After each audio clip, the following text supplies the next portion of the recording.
Welcome. Today we discuss about the creep behavior of the materials of the creep failure, and we have already seen the fatigue and the fracture of materials. So creep is a mechanism of plastic deformation, and it is a time-dependent phenomenon.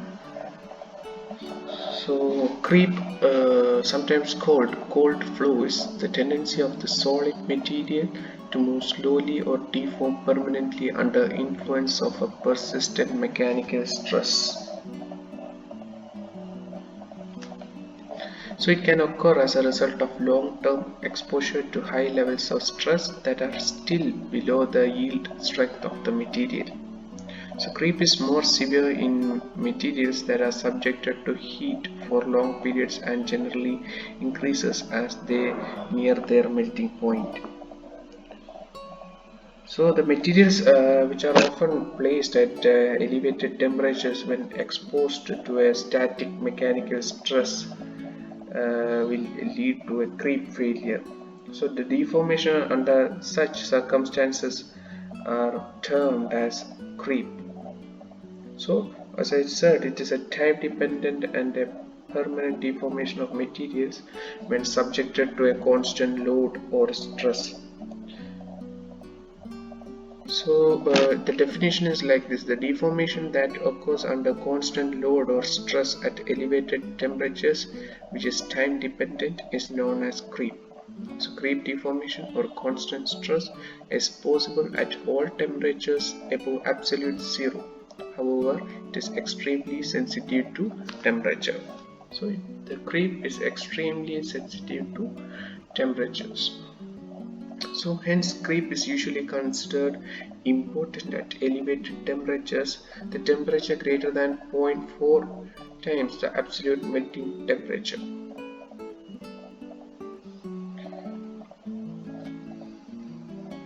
So the deformation, there is a dependence on the melting point.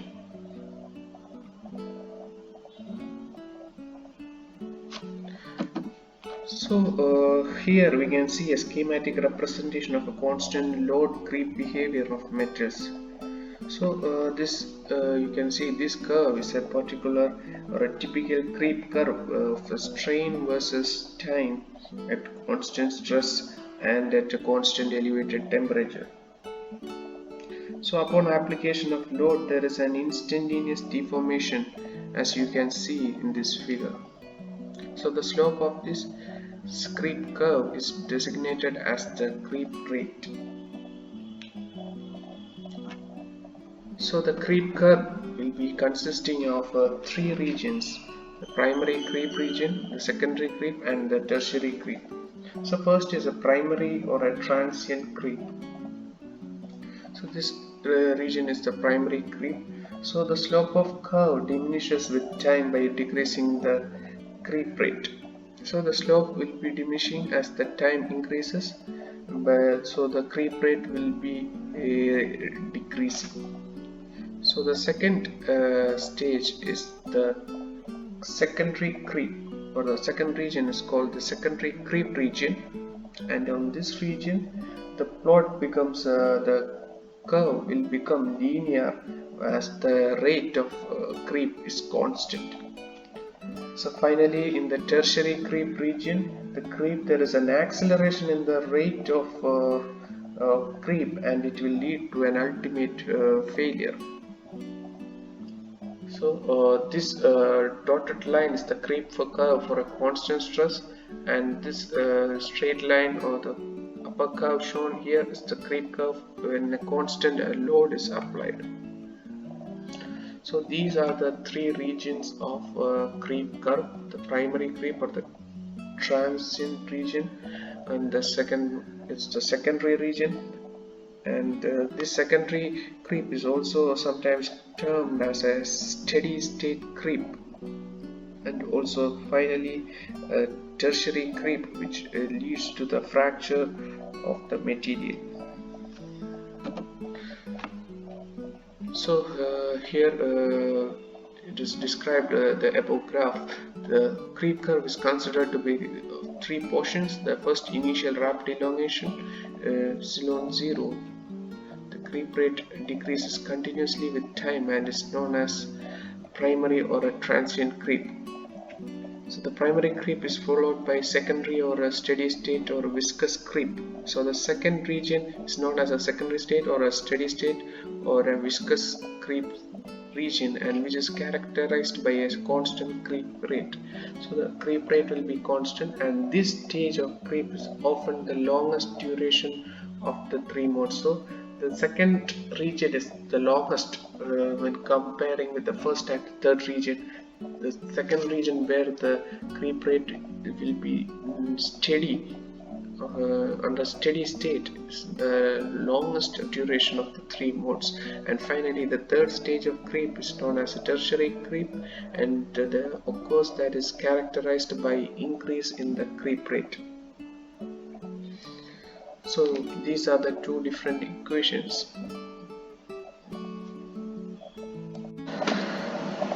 So the first stage of creep is associated with the strain hardening of the sample, and the second stage or the secondary creep is believed to be due to balance between the competing process of strain hardening and recovery, and the creep rate during the secondary creep is called as the minimum creep rate. So the creep rate will be minimum in the secondary region, and the third stage creep occurs is constant low test at high stresses and at high temperatures.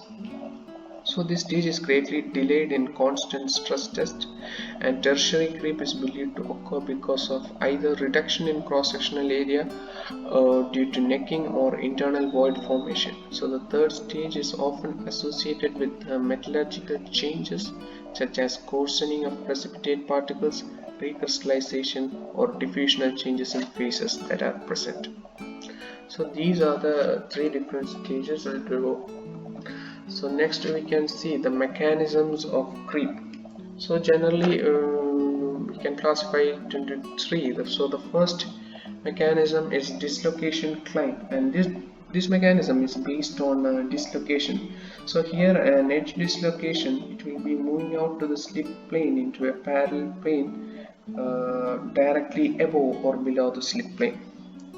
So the dislocation here, it will be dislocation climb allows the dislocations to climb around the obstacle which are impeding their glide, and then allowing the slip to continue. So the next mechanism is the vacancy diffusion. So it is not based on dislocation as they occur at high temperature.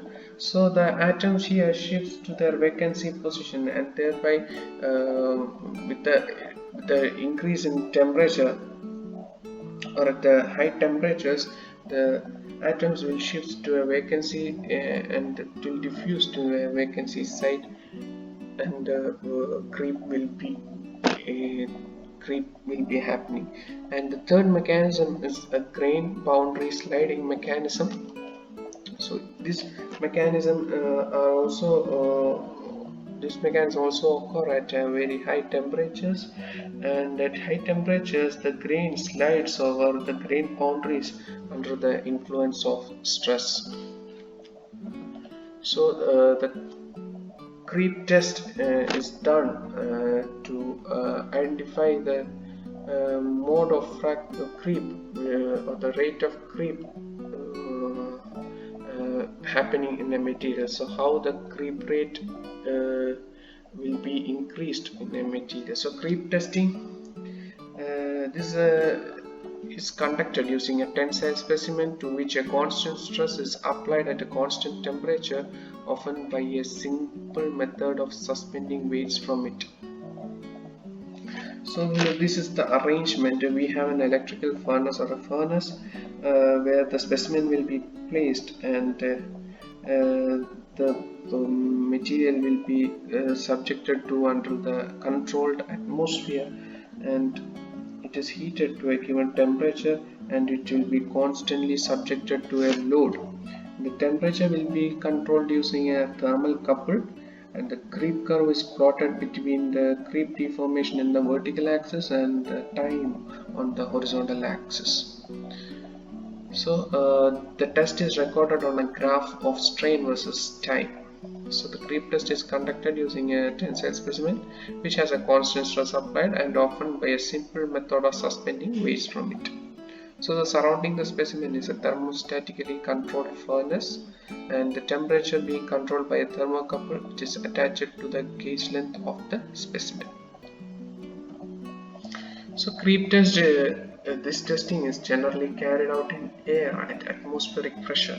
So if to understand, normally this testing is conducted under the atmospheric pressure. So in order to understand the creep behavior of the material under different environments,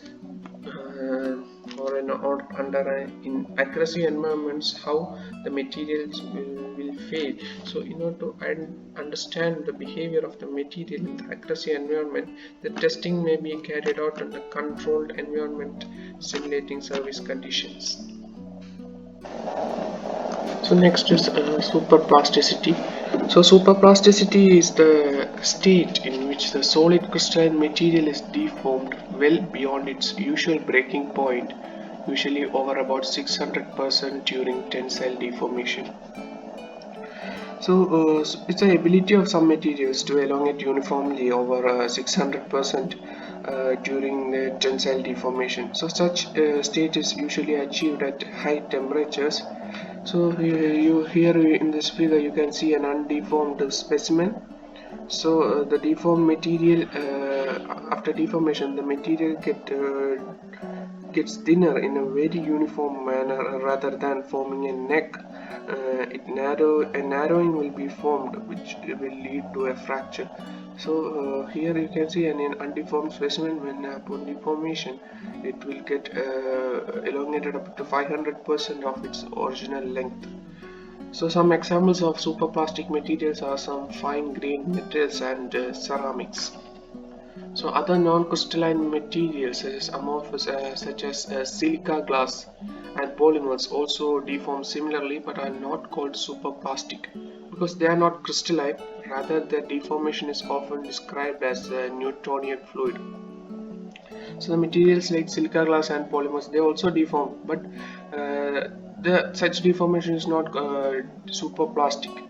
So since they are not crystalline, so it is oftenly described as a Newtonian fluid. So superplasticity is a deformation process that produces essentially neck-free elongations of many hundreds of percent in metallic materials in tension. Okay, so during tensile deformation, the materials get elongated, narrows to more than 100% of its original length. So it is a deformation process which produces a neck-free high elongation in tension. So these are the two definitions for superplasticity. For superplasticity, the material should have, in order to attain superplasticity, the material should possess these properties. First one is stable ultra fine grain size. So it should have a stable fine grain size and a temperature of deformation greater than or equal to 0.4 times the absolute melting point the material. So the deformation temperature must be greater than or equal to 0.4 times the melting point of the material. So now let us see what is super alloy. So super alloy or a high performance alloy is an alloy with the ability to operate at a fraction of its melting point. So it can be used at high temperatures when compared with superplastic materials. There's more than about 0.7 times the melting temperature of the material. So in order for material to possess super alloy, material to be super alloy, it should possess some properties like excellent mechanical strength, and it should have resistance to thermal creep deformation, good surface stability, and resistance to corrosion or oxidation. So the crystal structure is typically an FCC austenitic structure, and the examples are Haste alloy, Inconel alloy, Wasp alloy, Renault alloy, etc. So these are some examples of super alloys. So application of such alloys in aerospace and in marine turbine engines. So super alloys are widely used in aerospace and in engines of marine ships and also marine turbo engines. So let's see what is. There are different classification for super based alloys. So different types of super alloys. So first type is nickel based alloy. So nickel based super alloy is a classification of super alloy. So nickel based superalloys usually combine high strength and corrosion resistance during service at elevated temperatures. So it has a high strength and high corrosion resistance during operation at very high temperatures. So typically used at service temperature above 500 degrees Celsius. So these are these have the ability to withstand temperatures above 500 degrees Celsius.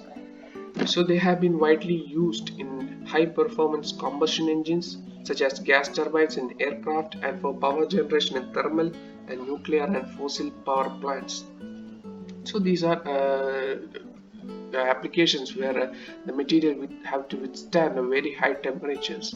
So the typically nickel based components in the energy sectors are rotors, turbine disc, blades, shafts, bearings, spindles and bolts, as well as casings for stationary gas and steam turbines. And also in the aircraft industry for rotating turbine parts and also casing links. Some of the engine mounts are also typically made of high performance, typically in high performance nickel based alloys. So these are the different applications of nickel based superalloy in marine, in aircraft industry, in energy sectors for designing rotors, turbine displays, shafts, bearings, etc., and also in aerospace for high performance combustion engines and in thermal power generation, nuclear, fossil fuel plants, etc. So this here you can see a valve which was used in this ship's diesel engine. So it's a nickel-based superalloy which is often used for valves in large ship diesel engines. So there are many different phases in nickel-based superalloys. So some general or major phases are gamma phase, gamma prime, and gamma double prime. So first one is gamma phase or gamma phase. This phase composes the matrix of a nickel-based superalloy. So it is a solid solution FCC austenitic phase for the alloying elements, and the alloying elements found in most commercial nickel-based alloys are cobalt, chromium, molybdenum, and iron, etc. So the continuous matrix called gamma is an FCC nickel-based austenitic phase, and that usually contains a high percentage of solid solution elements. So these are the elements: carbon, chromium, molybdenum, etc. So next phase is gamma prime. So gamma prime, this phase constitutes the percentage used to strengthen the alloy. So it is an intermetallic phase based on Ni3, that is nitrogen triode, which have an ordered FCC L12 structure.